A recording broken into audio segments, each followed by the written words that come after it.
ચલો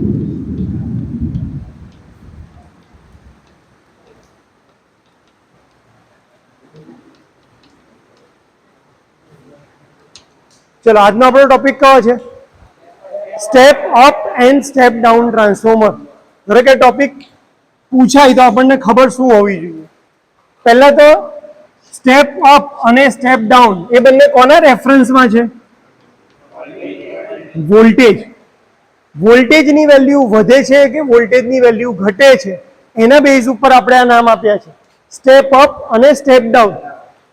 બીજું એ સેકન્ડરીના રેફરન્સમાં છે,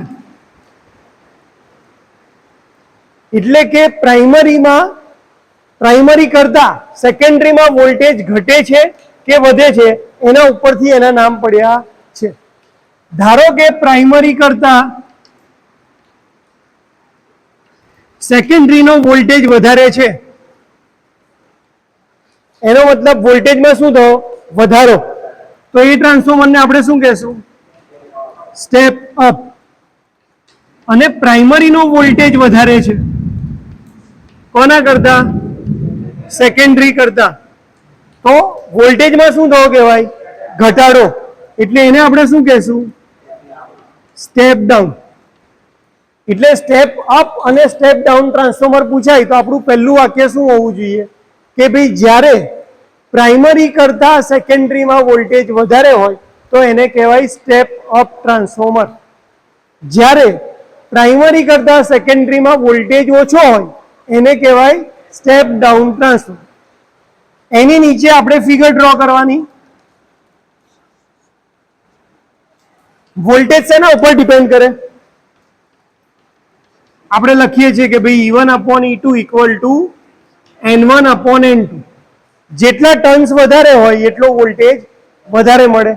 એટલે જો મારે સ્ટેપ અપ દેખાડવું હોય, સ્ટેપ અપ એટલે કે અહીંયા વોલ્ટેજ વધારે.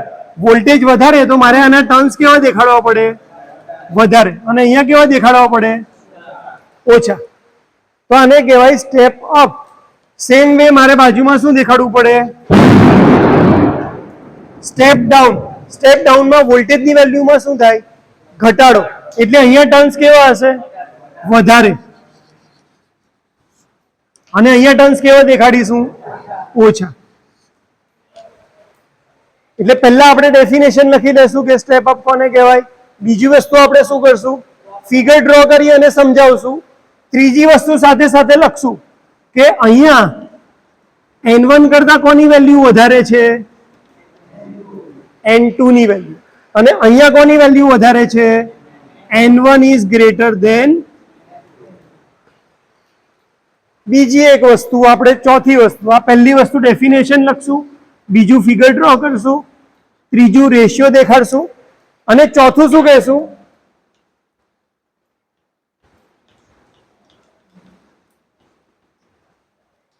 N1 ના છેદમાં N2, જેને આપણે ટર્ન રેશિયો તરીકે પણ ઓળખીએ છીએ.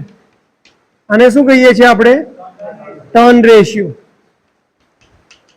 સ્ટેપ અપમાં એની વેલ્યુ કેટલી હશે? એક કરતા વધારે કે એક કરતા ઓછી? સ્ટેપ અપ એટલે અહીંયા ટર્ન્સ કેવા છે? વધારે. અહીંયા કેવા છે? ઓછા. સપોઝ અહીંયા 100 છે, અહીંયા 10 છે, તો આ 10 ભાગ્યા શું થશે? 100. એટલે આની વેલ્યુ એક કરતા કેવી આવશે? 0.1 આવે. એટલે 0.1 એક કરતા કેવી કહેવાય? ઓછી. તો હંમેશા સ્ટેપ અપ ટ્રાન્સફોર્મરમાં ટર્ન રેશિયોની વેલ્યુ કેવી આવશે? એક કરતા ઓછી. સોરી, એક કરતા ઓછી. અને સ્ટેપ ડાઉનમાં કેવી આવશે? સ્ટેપ ડાઉન એટલે શું? અહીંયા ટર્ન્સ કેવા છે? N1 કેવા છે? વધારે. અહીંયા કેવા છે? ઓછા. 100 ભાગ્યા 10 કેટલી વેલ્યુ આવી? 10. એક કરતા કેવી આવી? વધારે. સ્ટેપ અપમાં હંમેશા ટર્ન્સ રેશિયો કેવો હોય? એક કરતા. આ 4 પોઈન્ટ આપણે લખવાના છે એટલે સ્ટેપ અપ અને સ્ટેપ ડાઉન ટ્રાન્સફોર્મર થઈ. ખ્યાલ આવે છે? સ્ટેપ અપ ક્યાં વપરાતું હશે ટ્રાન્સફોર્મર? પાંચમી એની એપ્લિકેશન બી જોઈ લઈએ સાથે. વોલ્ટેજ વધારવાની જરૂર કઈ જગ્યાએ પડે તમને? પાવર પ્લાન્ટમાં. પાવર પ્લાન્ટમાં આપણે જનરેશન કરીએ છીએ 11 કેવી, 11 કેવી ને લઈ જવા છે 66 કેવી, 220 કેવી, 132, 400 કેવી, એ બધામાં તમને શેની જરૂર પડશે? Step up.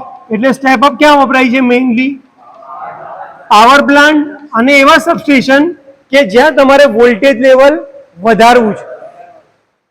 સ્ટેપ ડાઉન ક્યાં વપરાશે? સેમ સબસ્ટેશનમાં કે જ્યાં 66 કેવી થી 11 કેવી કરવું છે. બીજું પોલ માઉન્ટેડ ટ્રાન્સફોર્મર જે આપણા ઘરની બહાર હોય છે, 11 કેવી નું શેમાં કન્વર્ટ કરશે? 415. અને બધા જ ટાઈપની એપ્લિકેશન, બધા ટાઈપની ઇલેક્ટ્રિકલ એપ્લિકેશન, જેમ કે ચાર્જર. તો ચાર્જરમાં આપણે શું કરીએ છીએ? 230 વોલ્ટનું 5 વોલ્ટમાં કન્વર્ટ કરીએ છીએ. ટીવી 230 વોલ્ટનું 12 વોલ્ટમાં કન્વર્ટ કરીએ છીએ. બધી જ જગ્યાએ, બાકી બધી જ જગ્યાએ કયું ટ્રાન્સફોર્મર યુઝ થાય છે? Step down. ખાલી પાવર પ્લાન્ટ અને સબસ્ટેશન કે જ્યાં તમારે વોલ્ટેજની વેલ્યુ વધારવી છે, ત્યાં આપણે શેનો યુઝ કરીએ છીએ? Step up. એટલે 5 પોઈન્ટ છે, એમાંથી તમે કોઈ બી 4 લખો તો વાંધો આવશે. આટલું આપણને સ્ટેપ અપ અને સ્ટેપ ડાઉન ટ્રાન્સફોર્મર વિશે ખબર હોવી જોઈએ. કરી દેવાનું.